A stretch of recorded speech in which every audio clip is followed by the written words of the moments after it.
কয়েকদিন ধরে ইউটিউবে জাস্ট দেখতেছি যে মানুষ অনেক সিদ্ধ শাকসবজি খাইতেছে। যদিও আমি এটা এর আগেও খেয়েছি, কোথায় জানেন, আমাদের আগের বাসায়। সো নতুন কিছু না, আমি এর আগেও এটা খাইছি। তখন হচ্ছে পাহাড়ি একটা মেয়ে আর ছেলের ভিডিও দেখতাম, ওদেরকে দেখে অনেক মন চাইছিল যে আমি এটা একটু এক্সপেরিমেন্ট করি। পরে এটা এত ভালো লাগছিল যে আমি কয়েকদিন টানা খাইছিলাম, এবং এরপর আমার পেটের অবস্থা খুব খারাপ হয়ে গেছিল এত ঝাল খেয়ে খেয়ে। তো আজকে আমি আবারও বানাচ্ছি এটা, বিকজ গত কয়েকদিন আমি এত মাংস টাংস খাইছি যে আমার আর মাংস টাংস খাইতে ইচ্ছা করতেছে না।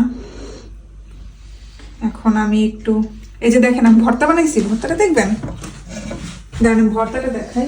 এই যে এটা যদি এখনো কি করি নাই, এই যে এটার মধ্যে কি কি দিছি জানেন, পেঁয়াজ দিছি, তারপরে হলো দিছি, এই যে পেঁয়াজ দিছি, চাপা, ওরা হচ্ছে শীতল শুটকি দেয়, সো আমার কাছে তো শীতল শুটকি নাই, এই জন্য আমি হচ্ছে চাপা শুটকি দিছি, চাপা শুটকি দিছি।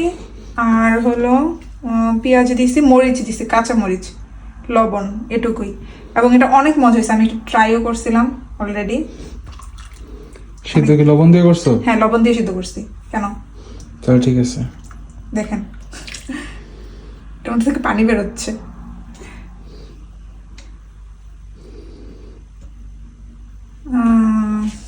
ঠিক আছে, যখন খাওয়াবো তখন আবার আপনাদেরকে দেখাবো যে কিরকম হলো। কিরকম হলো কি, ভালোই হয়েছে।